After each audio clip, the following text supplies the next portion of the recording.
नमस्कार दोस्तों, स्वागत है आप सबका आपके अपने YouTube चैनल जीएस गुरु विकल में। और मैं हूं योगेंद्र विकल। देखिए दोस्तों, काफी समय बाद ये अच्छी खबर हमारे बीच निकल कर आ रही कि आपने पेपर में देखा ही होगा कि 5200 पदों पर राजस्व लेखपाल के पदों पर भर्ती की जानी है और लॉकडाउन के हटते ही ये प्रक्रिया शुरू होगी, ऐसा आप सबने पेपर में पढ़ा होगा। और देखिए, हम सब भी लॉकडाउन की अवधि को लेकर चिंतित हैं, तो इस लॉकडाउन की अवधि को लेकर परेशान होने की जरूरत नहीं है। हम घर पर रहें, सुरक्षित रहें, साथ में हमारी तैयारी भी होती रहे, इसका हमें विशेष ध्यान रखना है। कहीं ऐसा ना हो कि इस लॉकडाउन की अवधि में हम अपनी पढ़ाई लिखाई छोड़ दें, तो हमारे लिए बड़ी दिक्कत की बात हो सकती है।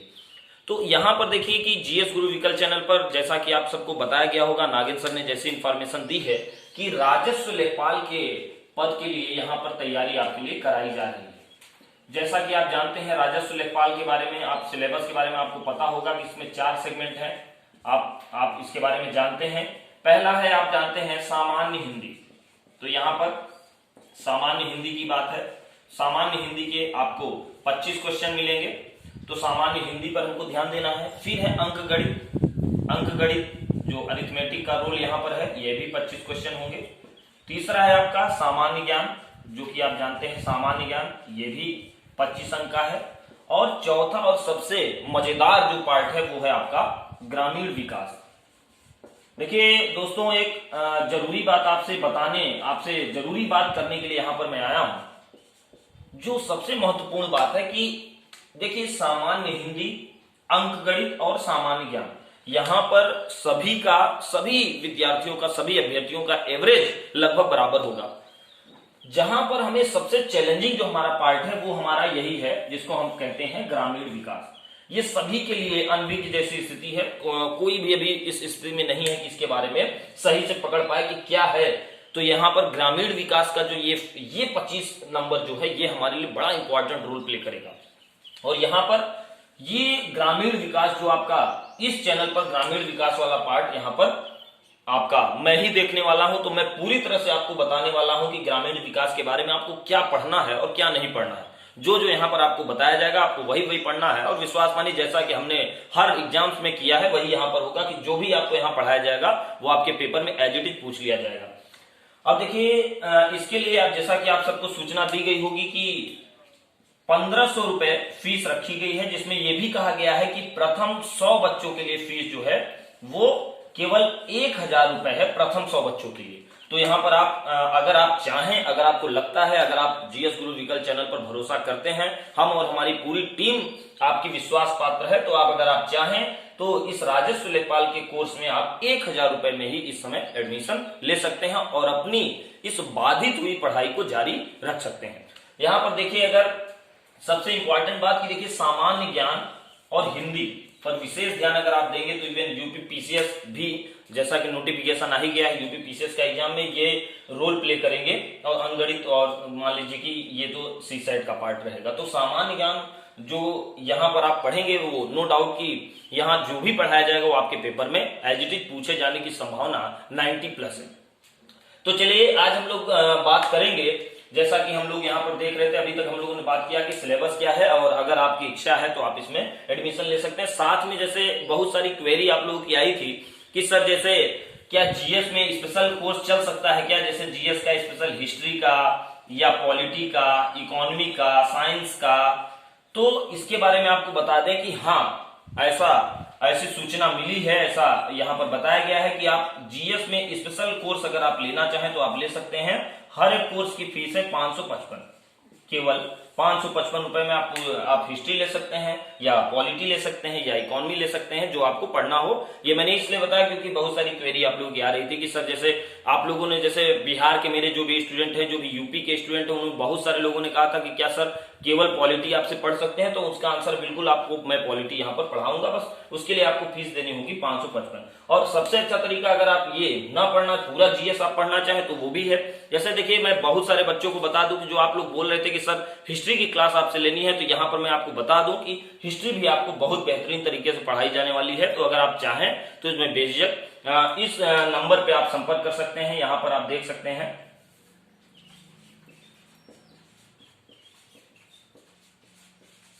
ये ये 9415573085 या फिर आप 9795979402 आप किसी भी नंबर पे कांटेक्ट कर सकते हैं और पूरी इंफॉर्मेशन यहां से ले सकते हैं। आप चाहें तो ये दोनों नंबर आप सेव कर लीजिए, ठीक है। तो चलिए आज हम लोग बात करेंगे अब अपने टॉपिक पे, जो कि हमारा आज का टॉपिक है स्थानीय स्वशासन।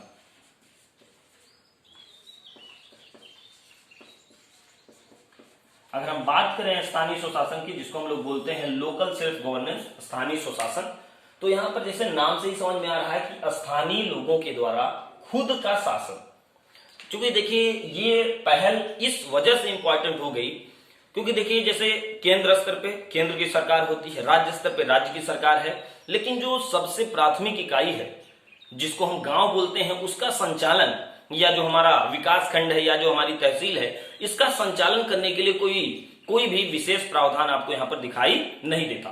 तो यहाँ पर हमारे संविधान में मेंशन किया गया कि भाई लोकल लेवल पर लोग अपने से अपना गवर्नेंस निर्धारित करें। इसकी पहल यहाँ पर जो की गई उसी को हम लोग बोलते हैं स्थानीय स्वशासन। आप जानते हैं कि भारतीय संविधान के अनुच्छेद 40 में साफ साफ लिखा है कि राज्य को साफ साफ ये निर्देश दिया गया है, ये डीपीएसपी में आपको पढ़ाया जाएगा कि आर्टिकल 40 में साफ साफ कहा गया है कि जो भी सरकारें हैं वो ग्राम पंचायतों के गठन पर विशेष ध्यान देंगी ताकि अंतिम व्यक्ति तक सुशासन को पहुंचाया जा सके।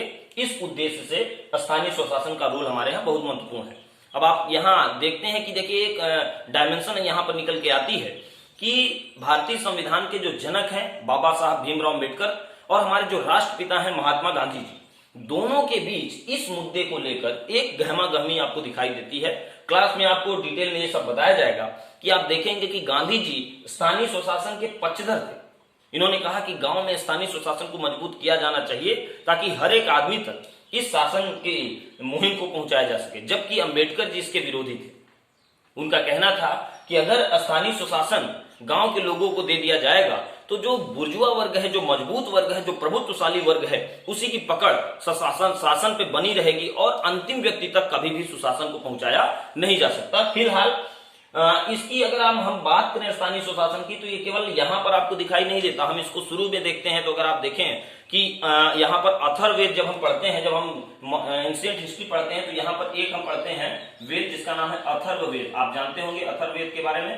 तो अथर्ववेद में सभा और समिति के बारे में आप पढ़ते हैं। सभा और समिति को प्रजापति की 2 पुत्रियां कहा गया है। अथर्ववेद की बात अगर हम करें तो सभा जो थी वो उस पर्टिकुलर रीजन के जो भी संभ्रांत लोग थे, जो भी बड़े लोग थे, उनकी एक चुनी हुई मतलब एक ऑर्गेनाइजेशन था, संगठन था। और जो समिति थी वो सामान्य लोगों के द्वारा चुनी हुई संस्था होती थी। तो ये आप देखें कि प्रत्यक्ष चुनाव की जो रीत है वो आज की नहीं है, ये बहुत दिन की है। फिर आप मौर्य पीरियड में भी देखते हैं, आप देखेंगे जब हिस्ट्री में, तो आप देखेंगे चोल साम्राज्य में भी आपको ये व्यवस्था दिखाई देगी और फिर आपके भारतीय संविधान में तो ये दिखाई देती ही है।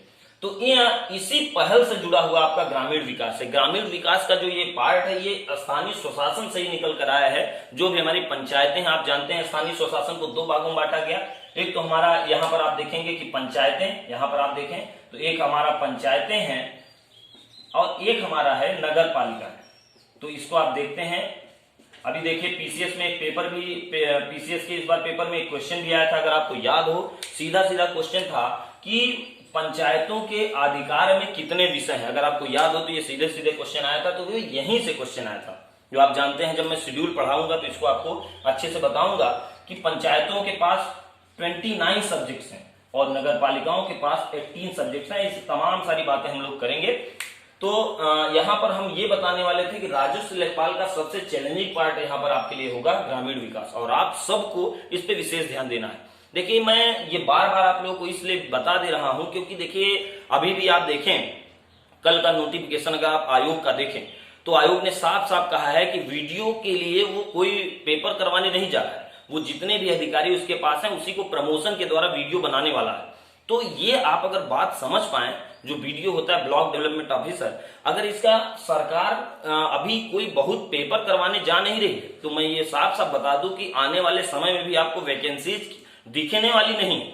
तो हमको इस बात पे ध्यान देना है कि जो भी वैकेंसी इस समय हमारे पास आ रही है उसको भुनाने का मौका अगर हम छोड़ेंगे तो ये जो बेरोजगारी वाला ठप्पा है भाई, ये मिटने वाला अभी नहीं है। तो इसलिए बहुत मतलब मेरी बातों पे अगर आपको विश्वास है तो इस मुहिम को आगे बढ़ाइए और इसी समय तैयारी अपनी जोर शोर से करिए। अगर आपको लगता है कि यहाँ पर मार्गदर्शन हो सकता है आपका समुचित तरीके से तो बैच ज्वाइन करिए, अन्यथा आप अपने हिसाब से ही पढ़िए, लेकिन पढ़ाई जरूर करिए। क्योंकि इस बार हमको इस जुलाई के बाद लगभग जो भी अब जैसे ही ये लॉकडाउन हटेगा, मैं आपको बता दूं कि लगातार आपके एग्जाम्स होने लगेंगे और फिर मौका भी नहीं मिलेगा। तो ये हमारे पास बेहतरीन मौका है अपनी तैयारी को जोरदार तरीके से करने का। ठीक है, तो चलिए अब हम जब अपना लेक्चर शुरू करेंगे तो उसमें हम लोग डिटेल से बात करेंगे। ठीक है, वीडियो देखने के लिए आप सबका बहुत बहुत धन्यवाद और इस वीडियो को आप अपने सभी दोस्तों तक पहुंचाइए। ठीक है, आपका बहुत बहुत धन्यवाद।